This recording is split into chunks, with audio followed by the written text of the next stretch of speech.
We can start. Yes. Can you turn the mic on?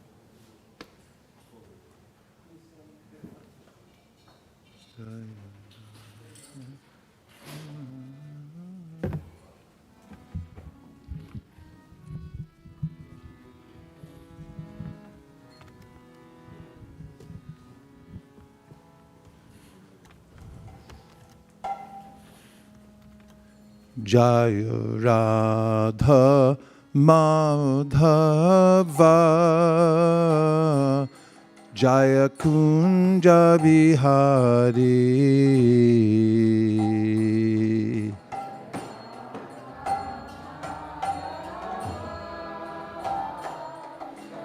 Kunja Bihari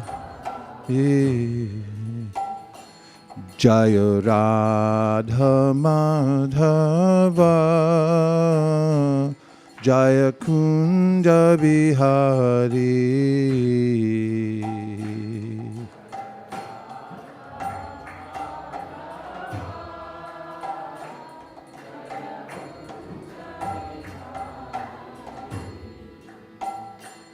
Jaya Gopi Jana Vallabha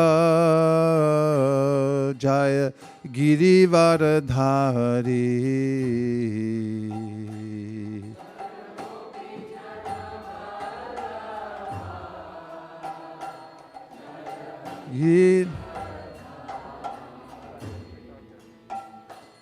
Jaya Gopi Jana Vallabha Jaya Girivaradhari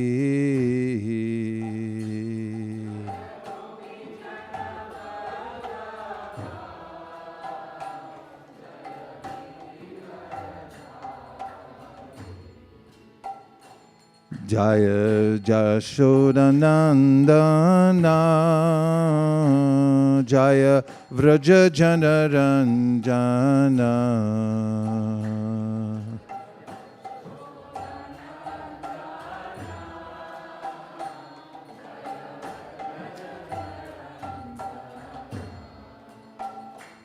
Jaya Jashodanandana Jaya Vraja Janaranjana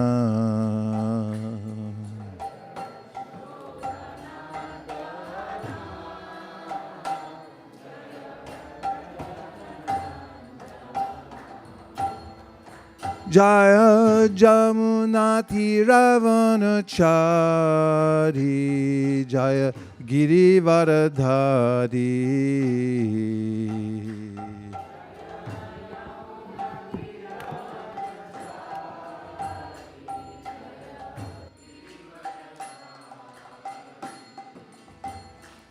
Jaya Jamunati Ravanachari Jaya Girivaradhari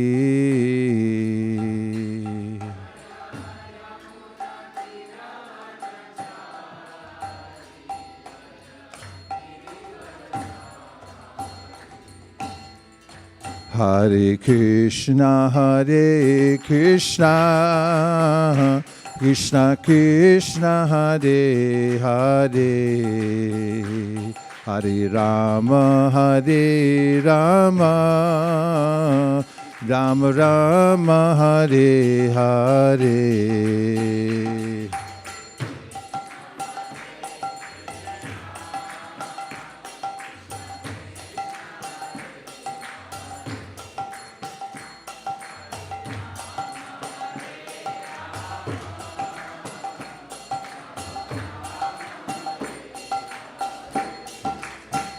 Hare Krishna Krishna Krishna Hare Hare Hare Rama Rama Rama Hare Hare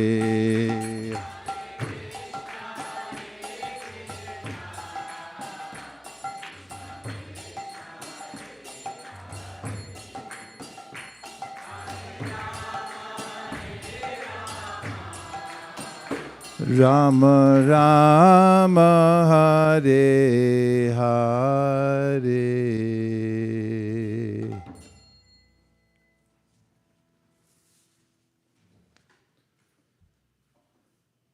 Om Jnanatirmirandasya Jnananjana Shalakaya Chakshurunmilitam Yena Tasmai Shri Gurave Namaha Shri Chaitanya Manobhishtam Stapitam Yena Bhutale Swayam Rupa Kadahmayam Dadati Swapadantikam Vandeham Sri Guru Sri Yuta Padakamalam Sri Gurun Vaishnavamscha Shri Rupam Sagrajatam Sahagana Raghunatham Vitam Tam Sajivam Sadvetam Savatutam Parijana Sahitam Krishna Chaitanya Devam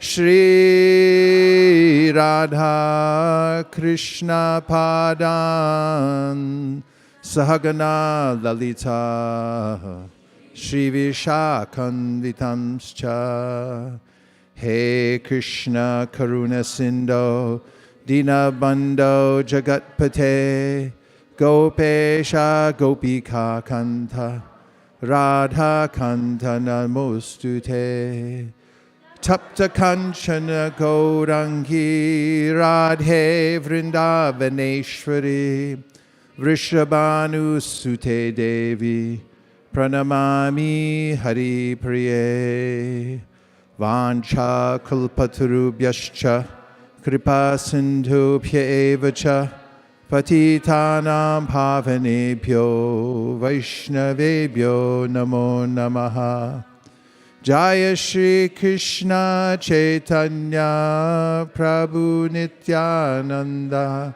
Sri Advaita Gadadhara Shivasari Gaura Bhaktavinda Nitai namineche namirhate shadamulyanam dite chere.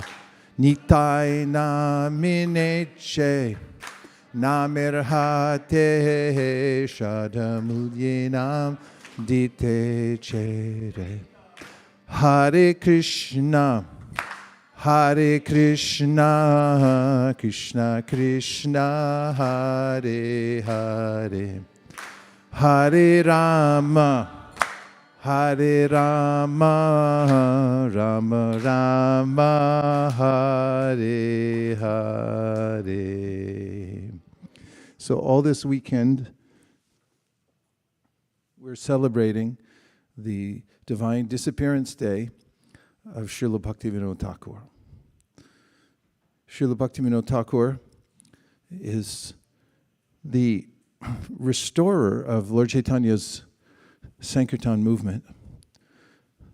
As Krishna mentions in the Bhagavad Gita, from the influence of time and the modes of material nature, the message of the Supreme Personality of Godhead is gradually diminished by various malintents of people in general and the ways in which the message is forgotten over time.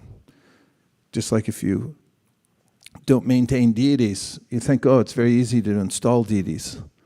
But actually, after 10 years, 20 years, then you see, like, every day, and now it's a new era, I have other things to do, and so forth. And sometimes we find that temples are in disrepair, or the deities are lost. There's attacks. Anything can happen by the insurmountable power of time. So similarly, Lord Chaitanya's teachings and his movement that he started, he was here personally. He's Krishna himself, but he appears in this particular at this particular time to inaugurate the Sankirtan movement. And a couple hundred years after his leaving the world, gradually the message became lost, distorted. Of course, there are always pure devotees who are carrying on the pure vibration. But to the people in general, the movement may become obscured. And that was the case when Srila Bhaktivinoda Thakura came into the world. He was from a very pious family, and they had been affected by cholera. There's always some disease going around here in the material world. He had helped to raise many of the family members. And in his youth, he became established as a great scholar. And he took on the role of a judge, a magistrate, and was very well known for his expertise. At the same time, Bhaktivinoda Thakura, although working in the world, was a pure devotee. In fact, the means through which the Sankirtan movement is brought to the world, or that is the teachings of Krishna in general, is from the devotees. Why do we celebrate these days of the appearance and disappearance of the pure devotees of the Lord, the great Acaryas? It's because they are the ones through which we receive Krishna's mercy. In the Bhagavatam, Saravo Hridayam Mayam Sadhanam Hridayam Toham Madanyate Najanati Manaktebhyo Managapi. It is said by the Lord himself that the devotees are within my heart, always. That's who I'm thinking of. And I'm always within their hearts. They're thinking of me. And there's no one more dear to me than the devotees, Krishna says. And similarly, in the Bhagavatam, it is said, Bhavad Vida Bhagavatas Tirtha Bhuta Swayam Bibo Tirtha Kurvanti Tirtani Swantakstena Gadabrita.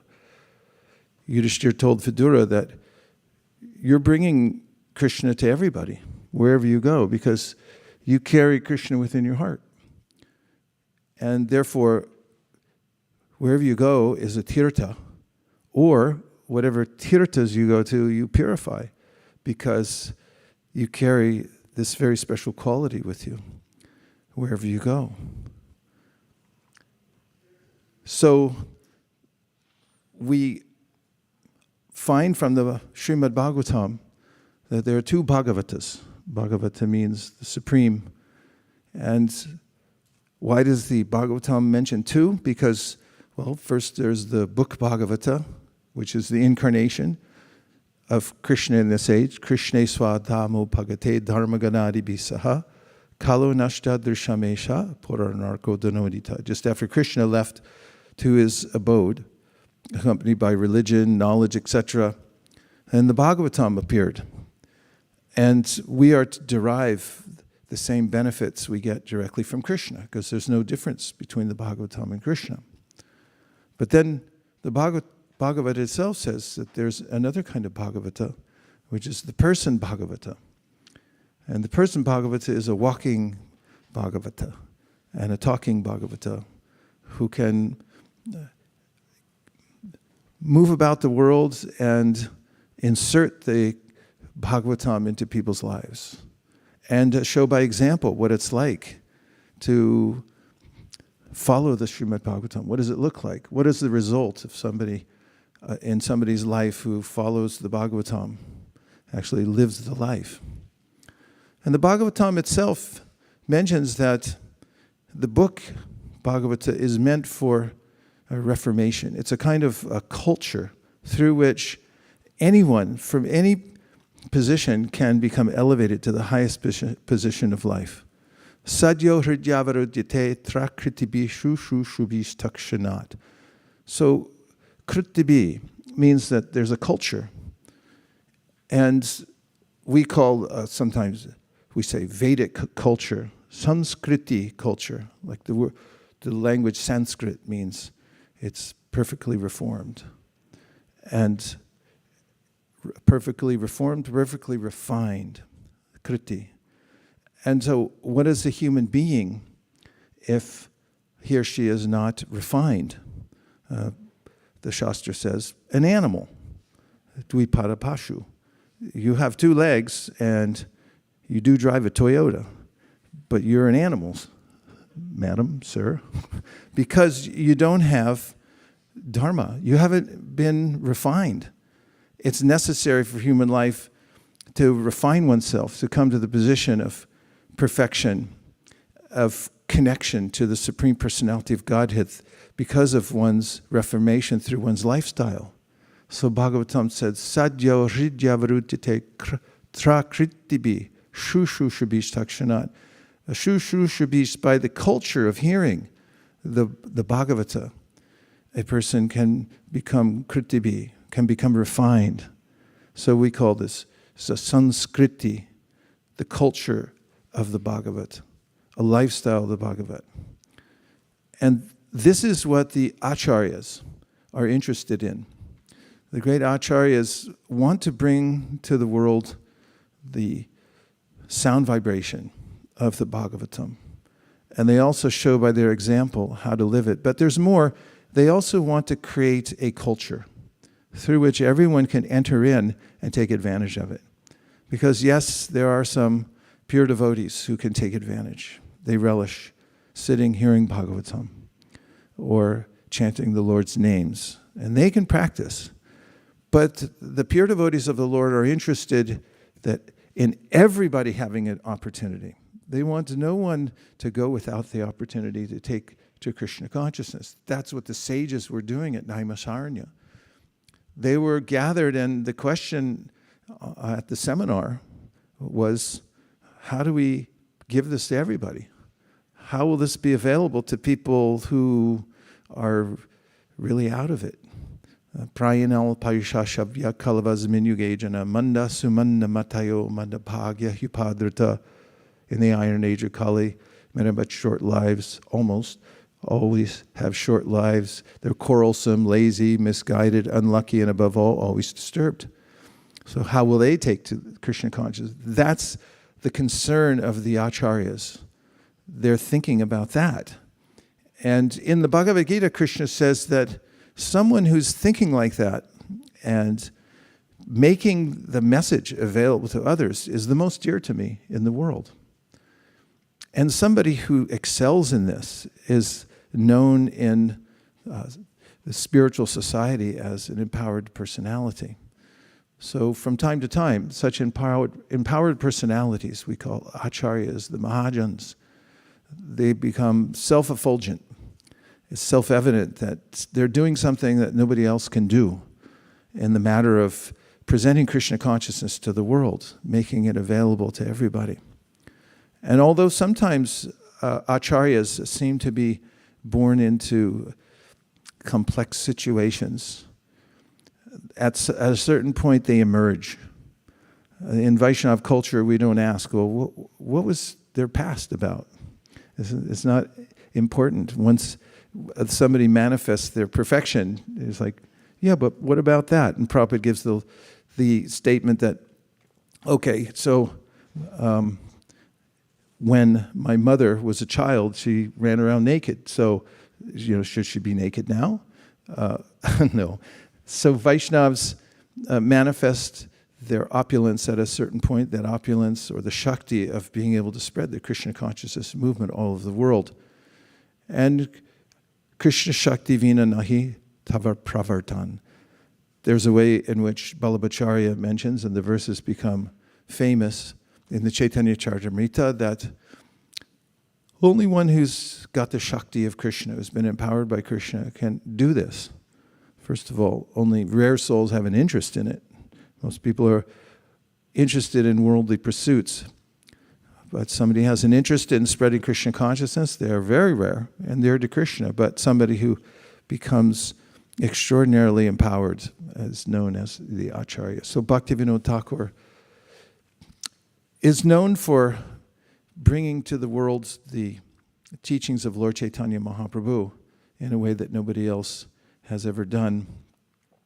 And we're all the recipients of that. Prabhupada pointed this out many times. There are a few points that Prabhupada makes. I'll just read a couple of them just to give a flavor of the way Prabhupada thought about Srila Bhaktivinoda.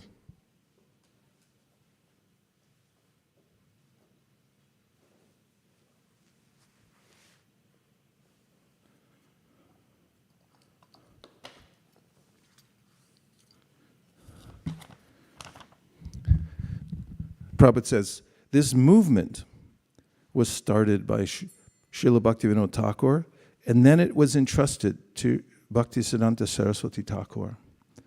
Then we are trying to serve his word, and many of my godbrothers, they are also. Then Prabhupada says, so his method of preaching is just strictly according to the rules and regulation of Chaitanya Mahaprabhu. And as Chaitanya Mahaprabhu was called by Advaita Prabhu, similarly, Bhaktivinoda Thakur, when he saw this condition of pseudo-Vaishnava all over the country, he also prayed to Lord Chaitanya that you kindly send somebody from your personal staff so that I can start this movement. And Bhaktivinoda Thakur was engaged with many of the intelligentsia of society at the time. He was interested in a process through which people could become benefited. And at the time, India was in transition. Of course, there was colonial power there still, until we see more in the time of our Srila Prabhupada, there was a push for independence and so forth. That time, it was, in some ways, there were subversive elements already there. But Bhaktivinoda Thakur was teaching around the time when British rule was especially strong. And there were attempts by the British to undermine the culture, the Samskriti culture. And at various times they were amazed, although they suppressed their amazement to a great degree when they found out some of the glories of the Samskriti culture. For instance, Sanskrit. When a person who actually kind of founded the science of Indology had reported back in a paper to the West that, wait a minute, how can these people be considered backwards since the language they have is more refined than Latin. Latin was considered the pinnacle of languages in perfection, the perfection of languages. However, he reported back that this language it's better than Latin. And what kind of culture does that indicate? And what kind of poetry we're finding here and so forth. So, meanwhile, that wasn't good for business. And really, a lot of the ways in which India was overrun were economical. And the consideration was, let's see how much we can pull out of the country. And so much was taken from India under the cover of trade. It wasn't trade at all. It was pilfering. And around that time, there were people, and intelligent people, Indians, who had been affected by the propaganda of the West and reconsidering their culture. And perhaps we needed a new idea besides the Bhagavatam. Let's consider various aspects. Maybe this idea of a personal God we've gone a little too far. Maybe we need to have some mixture of Christianity or the idea of Brahman realization. Mix it all together. So there were groups of intelligent people, scholars, discussing these things. Bhaktivinoda Thakur was among them. However, he emerged as, he might describe himself as the first convert to Sri Chaitanya Mahaprabhu's movement. When he came across the teachings of Sri Chaitanya Mahaprabhu and started to look into them, he saw this is the perfection of the Bhagavat. Here is how it's all explained perfectly so that all the people of the world can take to this. That was his heart's desire. You can see it in his early writings, how to unite the world behind a common theology that would bring together Westerners, Easterners, everyone could unite and give their hearts and lives to God. And an interesting point I found, we've heard this before, but I saw the actual letter Bhaktivinoda Thakur had written about how he was in search of the Sri Chaitanya Charitamrita. And at the time that he began to look for it, there was none available. No trace of the Chaitanya Charitamrita, if you can imagine. Of course, in 1975, Srila Prabhupada did something about that. He made sure that thousands of sets of the entire Sri Chaitanya Charitamrita, including all of the teachings of Bhaktivinoda Thakur on it, and Srila Bhaktisiddhanta were included in the commentaries. And he said, distribute it to the world and make sure it's available. There's this book, this never happens again, that somebody's looking for the Chaitanya Charitamrita and it's not available. So when Bhaktivinoda Thakur came in to the teachings, so to speak, of Sri Chaitanya Charitamrita and of Lord Chaitanya Mahaprabhu, he began to then write about it and speak about it and write poetry about it. Krishna Abhishek Prabhu, who's got a PhD in Bhaktivinoda Thakur, had mentioned the other day that he Bhaktivinoda Thakur, was the first Acharya, Vaisnava Acharya, to write poetry in English. He was already thinking in terms of bridging the gap around the world. He wasn't provincial, that, this is just for people who can read Bengali. Everyone else can go to hell. We only speak Sanskrit. If you can't speak Sanskrit, you can go to hell. Prabhupada wasn't into that. In fact, there's a conversation recorded where it was the devotees in the room were mentioning how there's a scholar amongst the devotees who wanted to promote everyone just speaks Sanskrit, and Prabhupada said, no, English is the medium that everyone is speaking in around the world who's progressive, and this is the way to expand it. So that idea, that mood came from Bhaktivinoda Thakur, that don't put walls around this. This is for everybody. We want to make Chaitanya Charitamrita available to the whole world. So there were ways in which Bhaktivinoda Thakur then began to expand the teachings of of Lord Chaitanya. One of them is that he had written a book about Chaitanya Mahaprabhu's teachings, and he sent it out. I wonder, and I haven't actually heard from anybody yet, I've been asking a few people what the postal system was in India back then. I know what it is now, because I've gone to post offices in India where I stood there and nobody acknowledged me for half an hour. They're just punching a hole in a paper, and I'm standing there like, am I alive still? Am I a ghost? It's like, well, how can I help you? Then, so of course it's not much better here in America. But what was it like back then? To package up a book, a physical book, and get it on a boat and get it out to a person.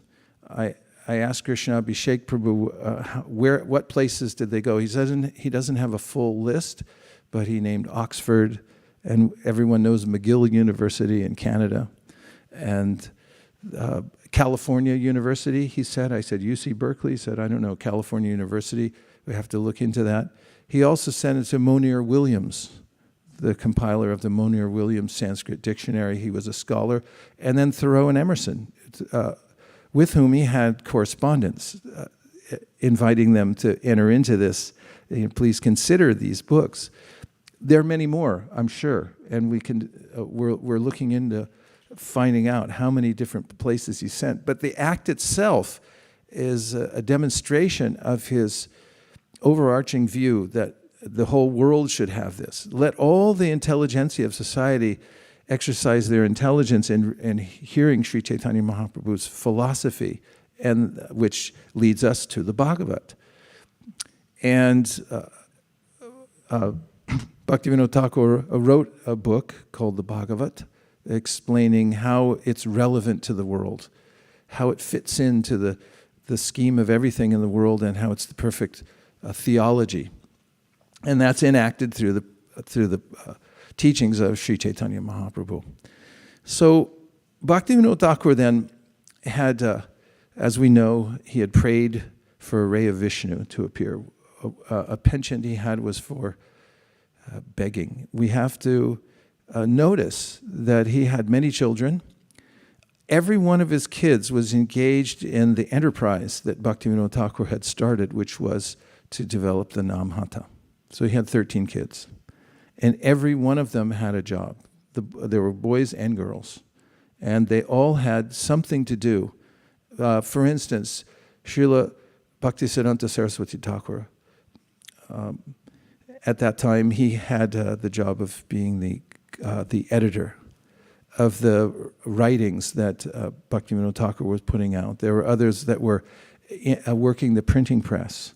There were others that were running the accounting system and so forth. But each one of them had a job. So, of course, at that time in history, having a lot of children was normal, and it made a lot of sense, even economic sense, because there was a way in which in a rural economy, the more kids you have, the better off your enterprise is. Kids, they can start doing stuff like when they're really young. If that's the atmosphere, they have something to do, they can work into. Bhaktivinoda Thakur engaged all the kids in the Sankirtan process. So feel free, you can have 13 kids, and they can all go on Sankirtan and be part of Bhakti. What? Good? No? Okay. So what were the tenets of his teachings? There are many, but he wrote various kinds of books. He wrote small books that were meant for the person on the street, they could get the idea right away. It was very simple. He wrote books like the one we were reading this morning, Harinam Chintamani, for those who are already practicing chanting the holy name. And he wrote books like the Chaitanya Shikshamrita and Jaiva Dharma to give the intricacies of the philosophy for those who wanted to become advanced in the practice of devotional service. And he wrote the Sharanagati. So the Sharanagati, actually, it's all songs, but it has the complete philosophy of Sri Chaitanya Mahaprabhu and the Bhagavad in song form, poetical form. And he expected any of those who were serious about following Sri Chaitanya Mahaprabhu to memorize all of the songs in the Sharanagata project. So you could take that up, memorize the songs, all the songs in the Sharanagati, which lead to this ultimate conclusion of surrender to Sri Chaitanya Mahaprabhu and Lord Krishna. And he also developed, as you all know, the Namhata. Namhata is a marketplace. Marketing, it means that you have to consider people's needs, interests, and concerns. How will you accommodate people with the philosophy? How will they be able to integrate it in their lives? How are we going to get everyone into, a Toyota? For instance, people in marketing at Toyota. Is that the wrong company to bring up? Are they in ill favor right now? No? Yes? Okay, probably. However, they think we need a small size car. Some people, there's a niche for the electric people.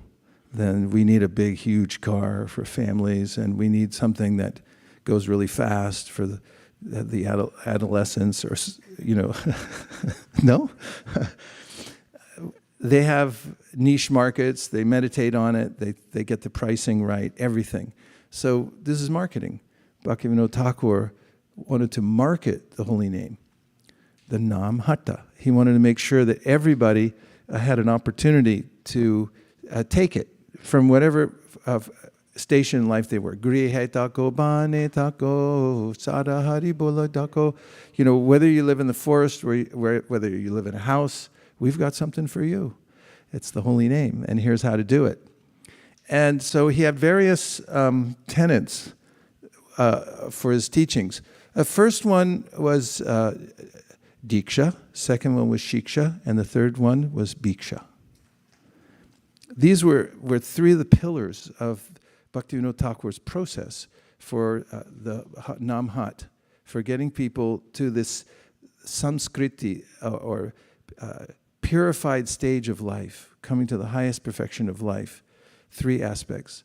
So in the Diksha, there was a way in which for those who were faithful and appreciated the process, there was a way they could take initiation into the chanting. And it was a little simpler process than we have now. Prabhupada wanted to impress upon us here in the West when he started, apparently, and there's other evidence in society about the first initiation for the holy name being very important. Bhaktivinoda Thakur would make sure that people could take a vow to enter into the chanting of the holy name of the Lord. This was the Diksha. And after that, he insisted upon thorough shiksha. And we mentioned it this morning during our japa circle that there has to be sambandha gyan along with the chanting. Because if we don't have a complete education, Siddhanta bolya chitanakara alash iha hoite Krishna lage sudrid manash, with a thorough explanation, without being lazy about it, we can come to a conclusion about why it's important to surrender to Krishna. And if we don't, then we'll think, well, any old thing will do. Yeah, what's the difference? Krishna consciousness or a monster tractor pull, whatever it's called, it's all good. And whatever you choose is fine. No, that's not the case. Because we're eternal spiritual beings, and we're incompatible with matter. We're going to die. And when you get died, what am I listening to, Kunji? you get handcuffs. And then they throw you in a car. And you don't know where you're going. You're going wherever they tell you you're going. Here's where you're going, to jail. And okay, can I get out of it? No.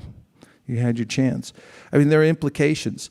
And also, to develop the human spirit to actually love Krishna is the most glorious pastime of Krishna. The prayers personified Vedas say it's this that has the attention of all the great souls. When the soul remembers Krishna and is able to take to the process. So he wanted all those in the Namhat to study the books that were available very thoroughly. He had a Bhakti Shastri program. Srila Bhaktisiddhanta Saraswati Thakur carried it on. Hey, Srivas Pandit Prabhu, you're doing good. Give him a hand.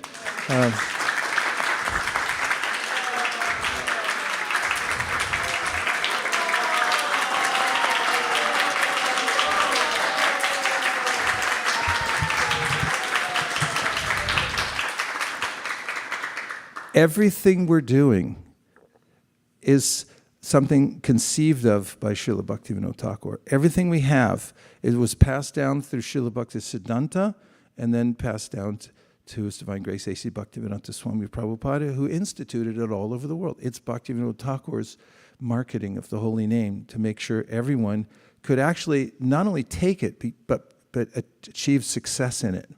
So now you may be wondering, I know Malini is because she was smiling when I said it, Bhiksha. What is that Bhiksha? He said this is very, very important. That after you take your vow for chanting the holy name, and as you're learning the philosophy by hearing about it, now you have to go out and beg. Bhaktivinoda Thakur did it himself. Bhaktivinoda Thakur was a high court judge. Who's a high court judge in our country? I've forgotten all the people now. Robertson, is he still there? Okay, Roberts. So, if we get news that Roberts is out begging from door to door, he comes to your door, hi, I'm with the Supreme Court and, could you give a little donation? Get out of here. Bhaktivinoda Thakur, when he enacted his Sankirtan movement, he had retired. Of course, he did it while he was working and after he retired. But after he retired, he went around begging, doing bhiksha, collecting money to spread the Sankirtan movement. And, people saw him. They noticed that, isn't that the Supreme Court judge out begging? And he advocated. He said, Lord Nityananda did it. And this is the way of purification. Some people reject you. He said, this is very good. And you go door to door, you get kicked out, right? They come and say, you can't do this here. This is private property. Go away. We don't like you people. And there's an internal process through this bhiksha, going out to spread Lord Chaitanya's movement in public and taking the heat. There you get purified. So this is what we do. This is our whole program. There's Diksha, then there's Shiksha, ongoing, and there's Bhiksha. These are the three pillars of Bhaktivinoda Thakur's teaching. So these are the pillars also in ISKCON, that we have these available for everybody who wants to come in and begin chanting and hear about the philosophy and then go out and give it to others and take the heat in the Bhiksha. Now he also emphasized, and this is according to the deep studies of Krishna Abhishek Prabhu, that what was especially important for Bhaktivinoda Thakur, he emphasized seva. He said that when he described the Pancha Samskar, which you've heard many times because we talk about it a lot, there's this tapa. In other words, you turn away from the material world. I'm not getting involved anymore in this material world because now I know it's a colossal hoax. And then there's Pondra, which I'm coming and I'm going to hang out with the devotees. And I start to identify myself as a devotee. I put on Urva Pundra and say, Hare Krishna. And And then you get nama. You take a new name, you start your vow to chant the holy name of the Lord and say, yeah, I'm going to chant Hare Krishna. I've studied it. It's a good idea. The science works, and it works for me. And even when it doesn't, I'm going to do it anyway. And then you get mantra. You get the Gayatri mantra and the other Vaishnava mantras. And then yaga, which means, okay, actually, Krishna Abhishek Prabhu is telling me it means really any kind of seva. The ultimate connection to the Krishna consciousness movement, he said, was then after you go through these stages that you get some service from your guru. And it's passed down from the guru to the shishya. And that here, take some service. So there's a way in which this is actually the greatest bequeathment that one can get from a Vaishnava, is a Vaishnava who has some service already. Somebody who got some, whatever it is, it's powerful. And they're engaged. And then somebody else comes and goes, can I get a little something of that? You get, okay, start the process. You purify yourself. And then you get seva.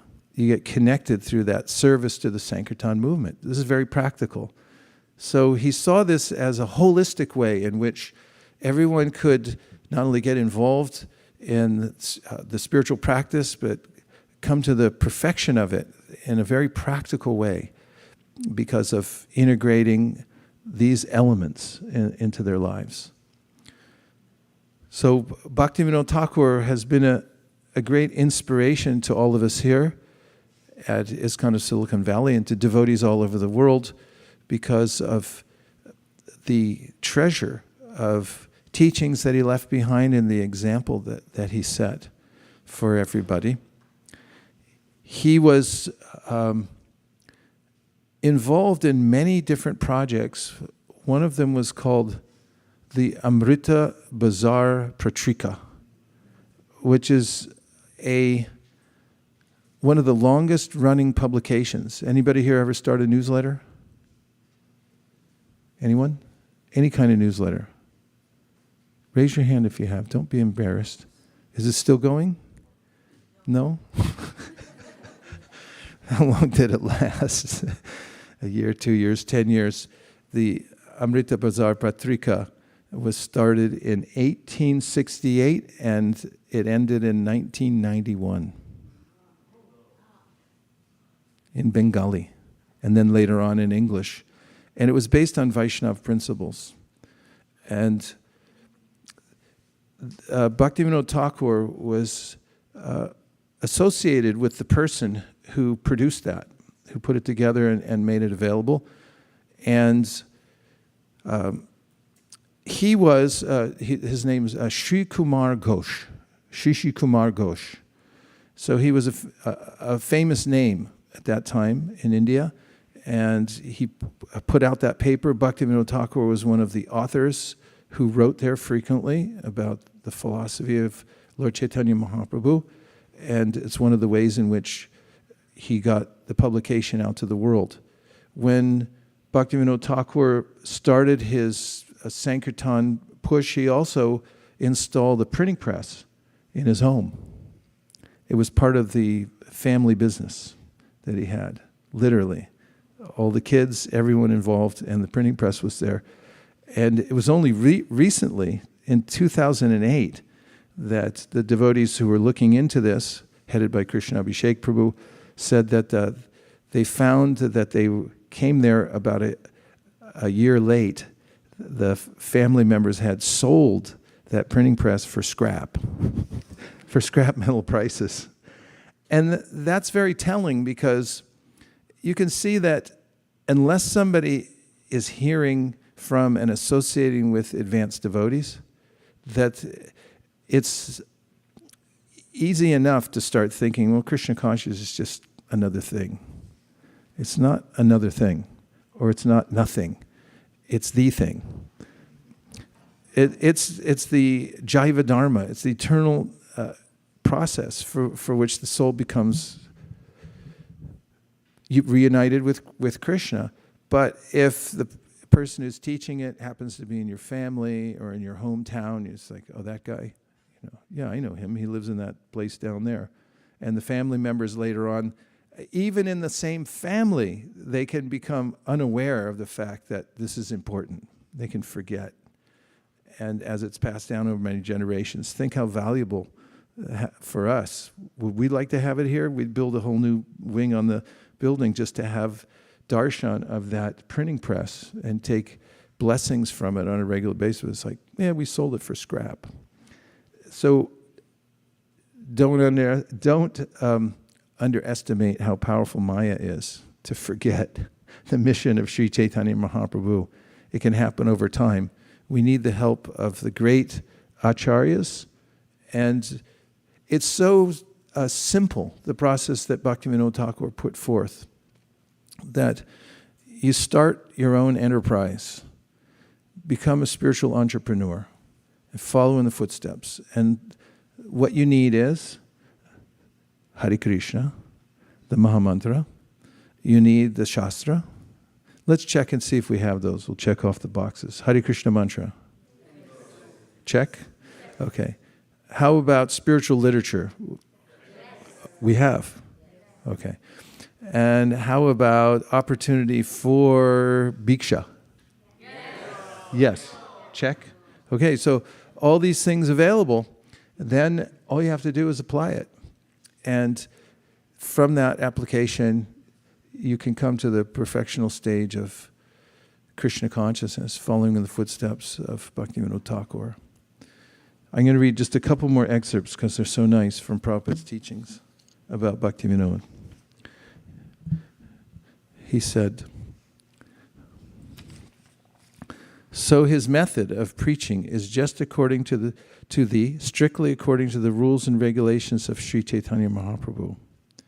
And as Chaitanya Mahaprabhu was called, I read that one, sorry.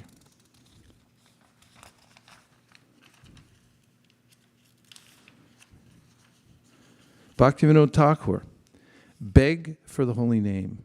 There's nothing for the name to be had in the 14 worlds. Just once try to get this nectar of the name.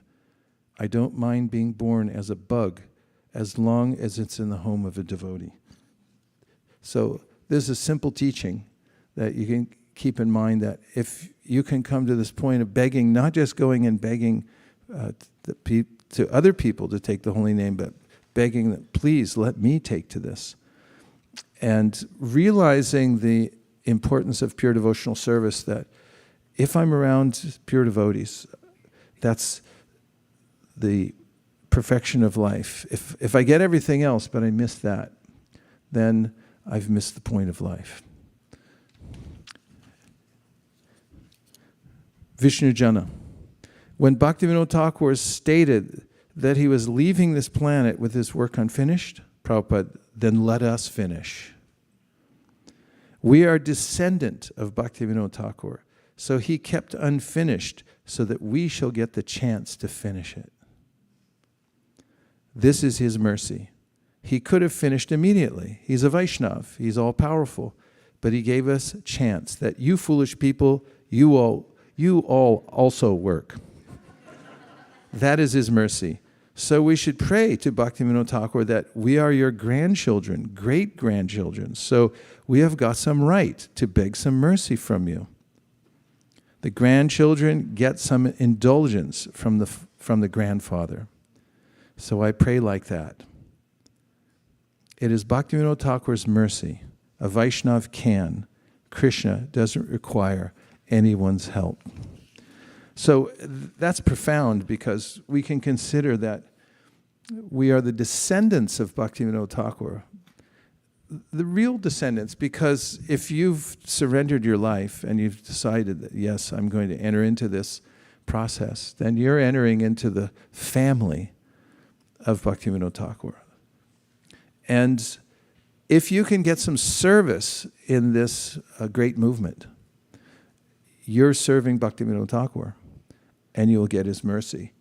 We are not separated from the great Acaryas, no matter how far up the line they are, and certainly not from Bhaktivinoda Thakur. So we pray on this special day where we're celebrating, during which we're celebrating the disappearance of Srila Bhaktivinoda Thakur. Dear Srila Bhaktivinoda Thakur, go ahead. If you so desire, please empower us here in ISV and wherever I may be, whatever place I may be, to follow your teachings and help you spread the Sankirtan movement all over the world. Please give us your mercy so we can expand this in ways that will please you. Thank you for considering our request. Om Tat Sat. Hare Krishna. Bhaktivinoda Thakur took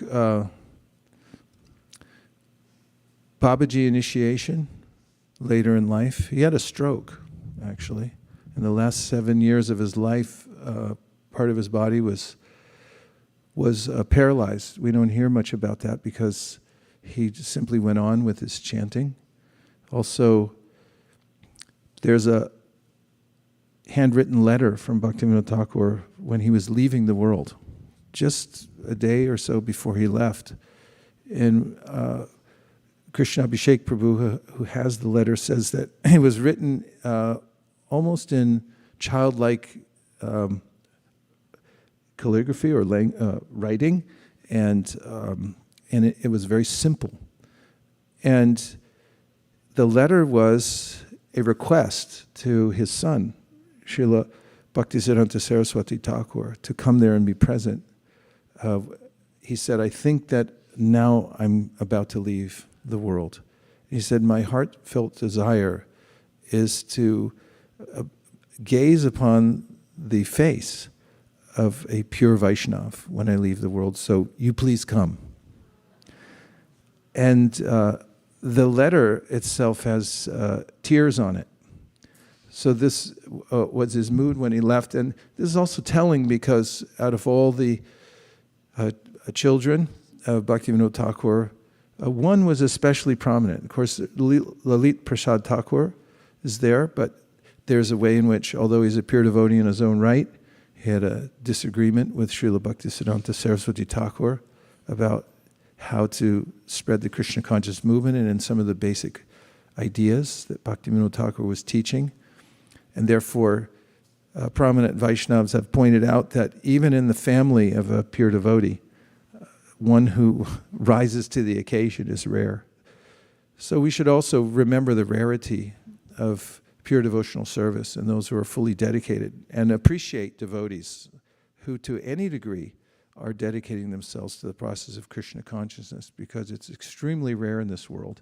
It's not just wholesale that anybody takes to the process of Sri Chaitanya Mahaprabhu, or at least the process of pure devotional service.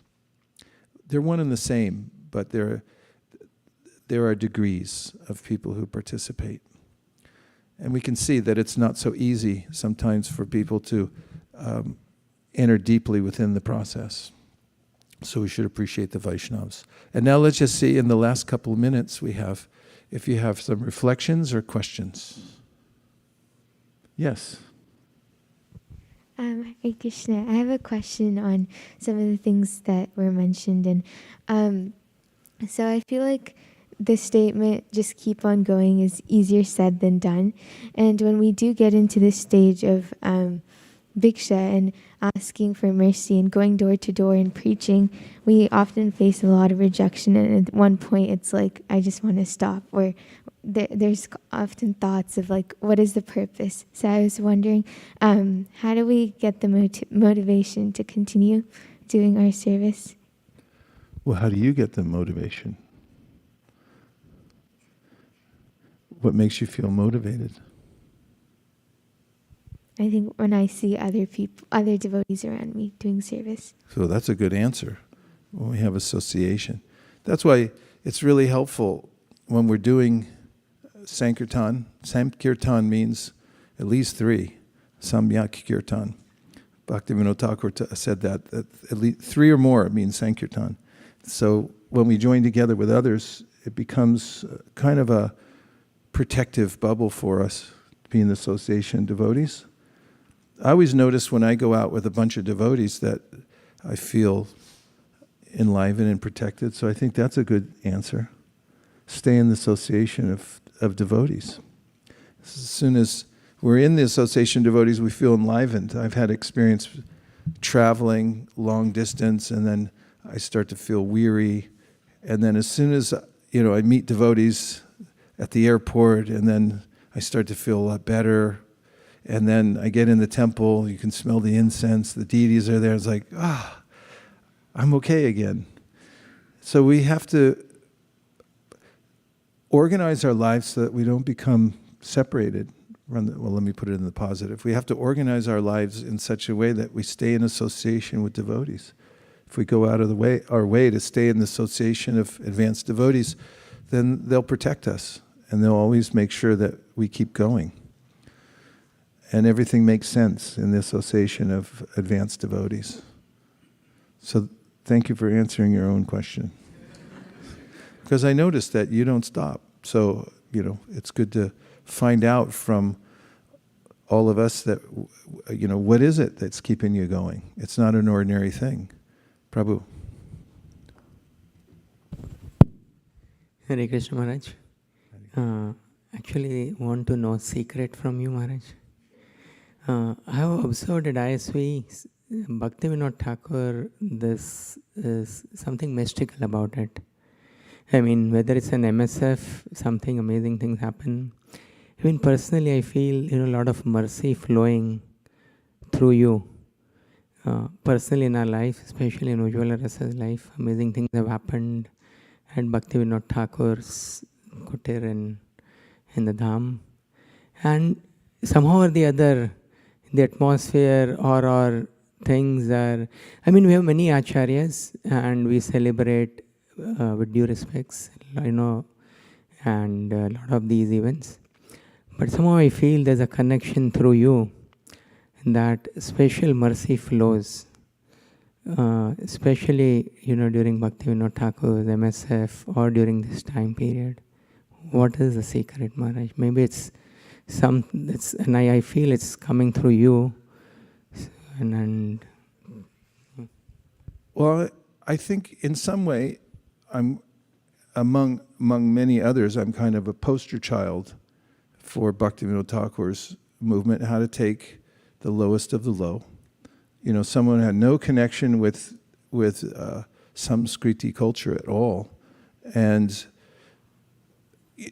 how does it work? Does it actually work? Kirata hunandra pulinda pulkasha bhirashumba yavana kasaraya yene chapapa yarapasha yashaya shudyanti tasmai pravishnave namaha. That Shukadev Goswami says, you could take anybody, pick from anywhere. Doesn't matter. You don't have to, like you're choosing teams, it's like, I don't want that guy. So some people are like that. They're picking who are they going to elevate, and they say, we don't want these people because, come on, they eat dogs or whatever they do. Shukadev Goswami says, doesn't matter. If you get them on your team and you show them this and get them involved, they're going to come to the highest. That refinement can take place. This is our philosophy. Actually, there's so many people who even teach so-called Vaishnava philosophy, but then they say some people are unqualified permanently. You have to take another birth. It's not in the Bhagavad itself. And Bhaktivinoda Thakura is one of the reformers who broke that mold, just like Lord Chaitanya. He was a huge reformer. He came out in a time when there were so many people addicted to the idea that had to do certain rules and regulations, and that you could be untouchable. Why did Chaitanya Mahaprabhu pick up Haridas Thakur as his main acharya for the holy name? He was a Muslim. Nobody else would talk to him. And so that was the mood of Bhaktivinoda Thakura also. So when you see people picked up from obscurity, I was in obscurity in Lafayette, California. What did I know about anything? Nothing about culture at all. Had no orientation towards this philosophy, but by the method of Srila Bhaktivinoda Thakura, passed down through Srila Bhaktisiddhanta, and Srila Prabhupada, who picked the same mood, which is like, get everybody. Make sure everybody gets this. That's Lord Chaitanya's mood. Mahaprabhu and Lord Nityananda didn't care who was fit or unfit. It's like, this is an ocean, just give it to everybody. So I was a recipient. I got pulled in. I had no idea what I was doing, really. I just was sucked into the energy and then got purified to some degree by the enough to hang on by the skin of my teeth in order to, come into the movement. So, yeah, I'm a recipient of Bhaktivinoda Thakur's mercy. And Prabhupada used this when he went back to India, because Indians were all looking towards America with, binoculars, telescopes. And how do you get one of those? I don't want a white ambassador.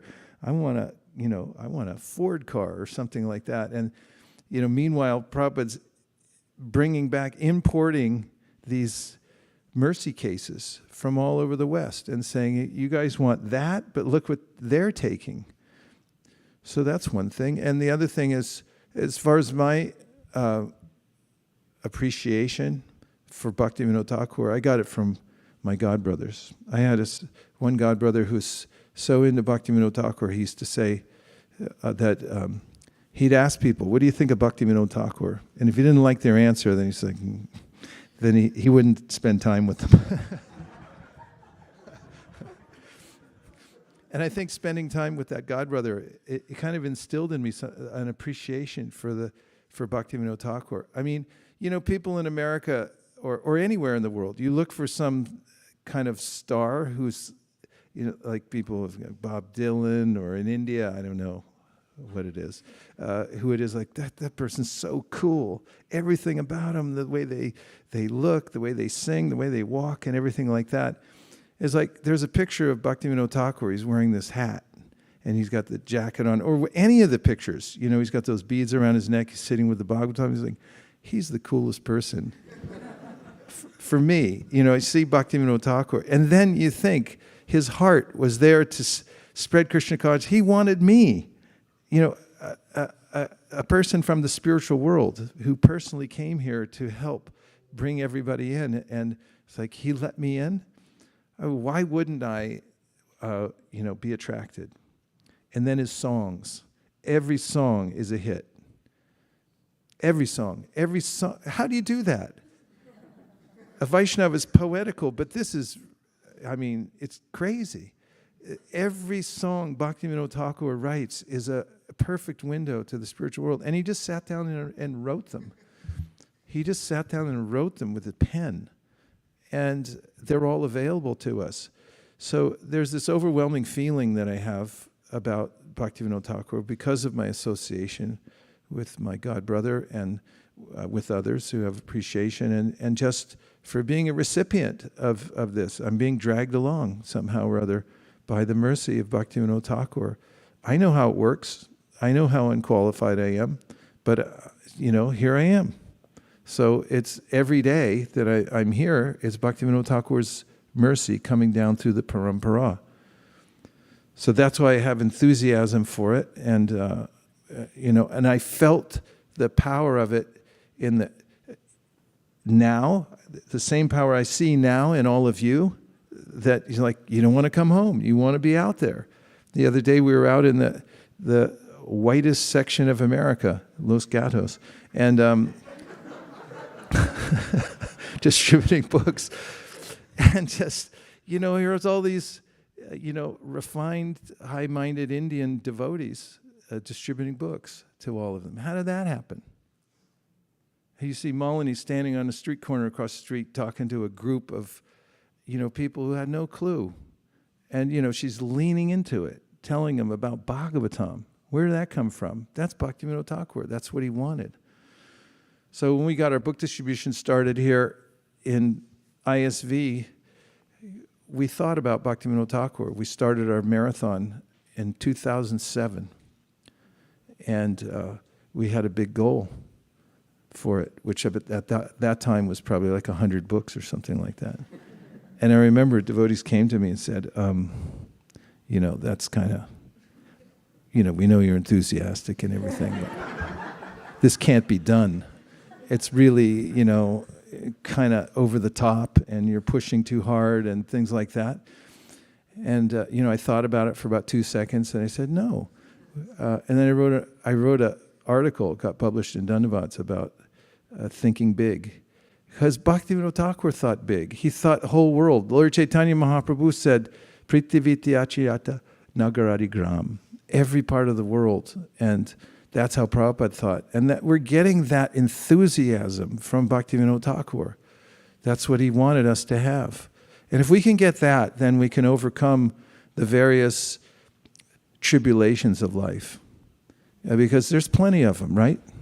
Anyone?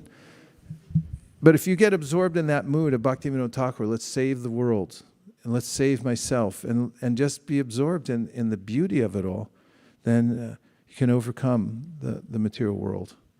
So I have that poster on my wall in my room from 2007. And I look at it every single day, and I think it's a miracle of Bhaktivinoda Thakur coming through Srila Prabhupada that we're doing this. And every time around the world when we're working together, all the devotees, to do anything to push on the Sankirtan movement, we don't know how it's going to happen. We just know it will, because if the will of the Vaishnava is there, then everything's possible. And that's all we run on. We don't have any extra funds. They show up when they show up. And we don't have any extra people. They show up when they show up, and it's all by the mercy of the great devotees, because Krishna listens to them. Just like Narada, when he told Nalakuvara and Manigriva, he said, okay, you're going to be trees for a while, all right? But here's the thing. Krishna is going to come and say, and give you his direct darshan. And when Krishna was dragging around the mortar as a little baby, Narada said, okay. So we're under the shelter of Bhaktivinoda Thakur and Srila Prabhupada and Srila Bhaktisiddhanta, all the Acaryas, and it's their mercy through which we can spread the Sankirtan movement. Prabhu.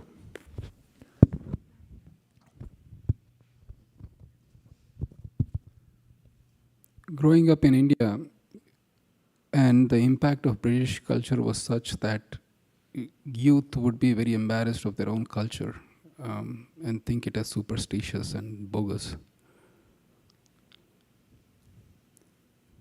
And Srila Prabhupada, when he spread this mission, he was pretty much nearing his pastimes, the end of his pastimes in this world, probably those 10, 12, 13 years, that there's the intersection between his passing away and when he started this mission. And when people in India wholesale rejected him, a brave group of young Westerners actually assisted him. And that made the difference between the ISKCON, what we know today, versus what could have been if that didn't happen. So from the bottom of my heart, I just bow down to all his disciples, and you and Akrurnath Prabhu and others who actually helped him. And today it is what it is. So, kudos to your accepting of his mercy and just giving your whole life to it. And today we are where we are. So thank you. Hare Krishna.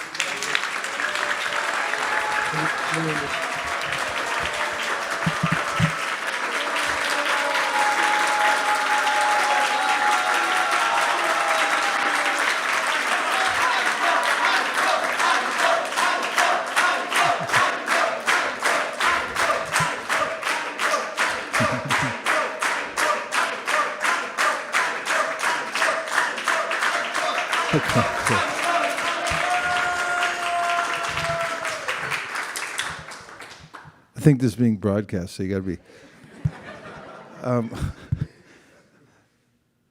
I see that there's, it's a network, a loving network, and everyone has their time and place to shine. We wouldn't have a Krishna consciousness movement right now in America if it wasn't for all of you. I mean, it's in the Bhagavatam that the best devotees will come into Kali Yuga to help the Sankirtan movement. It's in Karabhajana Muni's teachings. And we're practically seeing that here. So we can become really bewildered by the fact that there's ebbs and flows in the Sankirtan movement, but we see that there was an ebb after Lord Chaitanya Mahaprabhu, and Bhaktivinoda Thakur brought it back, and it's always a struggle. And there's always somebody to step up who can take the mercy and make it happen. And it just happens to be all of you right now. And so we can carry on and be assured that the mercy of the Acharyas will be with us if we go on with the process of chanting Hare Krishna and spreading the Sankirtan movement. So please make a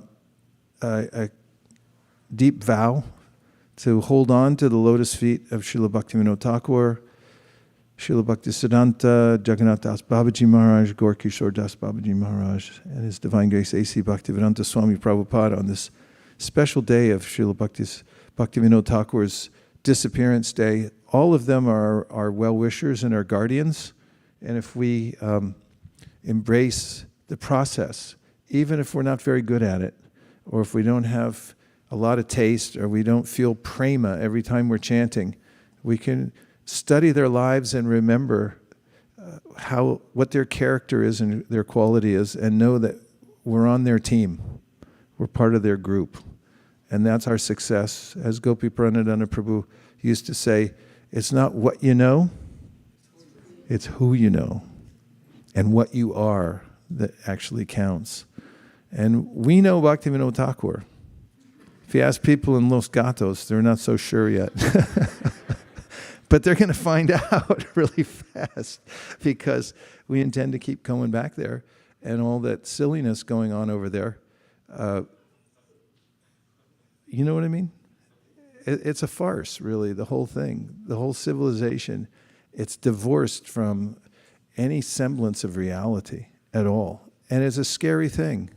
Okay, one last thing, because we have 2 minutes to go. We have... Hare Krishna Prabhu. I Yes. was just reflecting on the thought that, how Britishers came to India. The Gurukula system was lost. Everybody started forgetting Sanskrit and learning English. When I'm looking back, I was just thinking that in one sense it was Krishna's plan, because now we don't have Gurukulas only in India. We have Gurukulas around the world, and everybody is able to read the Bhagavatam, which is only in Sanskrit, but everybody can read English now. So I was just trying to think that the overall picture, when you look at something, we Indians started thinking that, our culture is low and things like that. But in true sense, when you look back, everybody around the world have started taking the culture and, has been benefited. Nice. And for the close, we got Sadhu. Sadhu Vrindavan. There's this verse in the Srimad Bhagavatam. I don't know the full verse, but the first half is Etavaj Dhanma Safalyam Dehinam Iha Dehishu Prana Arthar Diya Vacha Prana Artha Diya Vacha Sada Archananam Sada. Sada Archananam Sada. So this verse was talking about how a person's one's duty is to perform welfare activities with his life, knowledge, wealth, and there's one more thing, I think. Oh yeah, words. And so I was thinking how Bhaktivinoda Thakur, he was so compassionate. He was trying to help other living beings by actually writing so many books. He wrote so many commentaries, and I was thinking how even Srila Prabhupada, he had 3 heart attacks while coming in the Jaladuta, and he came, and he had pretty much, he didn't have anything in the United States. He just go to a park, and then he would just chant the holy names, and then I was just thinking how devotees, they actually help other people, and how devotee association is really important, because they'll help you even when because if there's no devotee association, you can easily fall down. So I was just thinking how devotee association is really important. Thank you, Sadhu. Hare Krishna. Okay. So we'll end now with a final verse from the Srimad Bhagavatam, which is a lesson for us, which is exemplified by the life of Bhaktivinoda Thakur. And the verse goes like this: Shrinvan grinan samsmaranam chintayan namani rupani chamangalani te kriyasu yachcharanara vindayo avishta cheshta nabhavaya kalpate. And it means that because devotees, kriyasu, they're engaged in working for the Lord. They have seva that's meaningful, and they're moving around, they're doing their seva.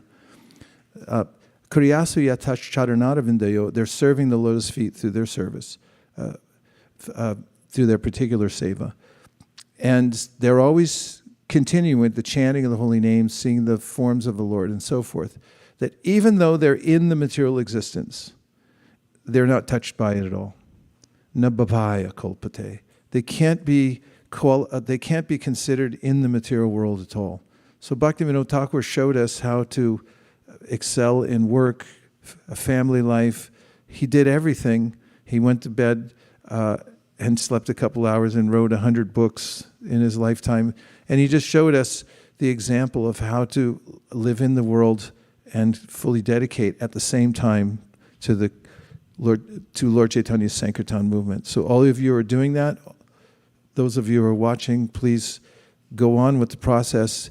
Let's expand the Sankirtan movement all over the world together as a global team, and please the Acaryas and the one who brought back Lord Chaitanya's movement, Srila Bhaktivinoda Thakur. Srila Bhaktivinoda Thakur ki jai. Gaur Bhaktivinoda ki jai. Vancha kalpatarvascha kripa sindhave vacha patitanam pavanibhyo vaishnavebhyo namo namaha nantakoti vaishnavini ki jai. Gaur premanande nitai gaura haribo. Haribo, Haribo, Nitai Gaura Haribo.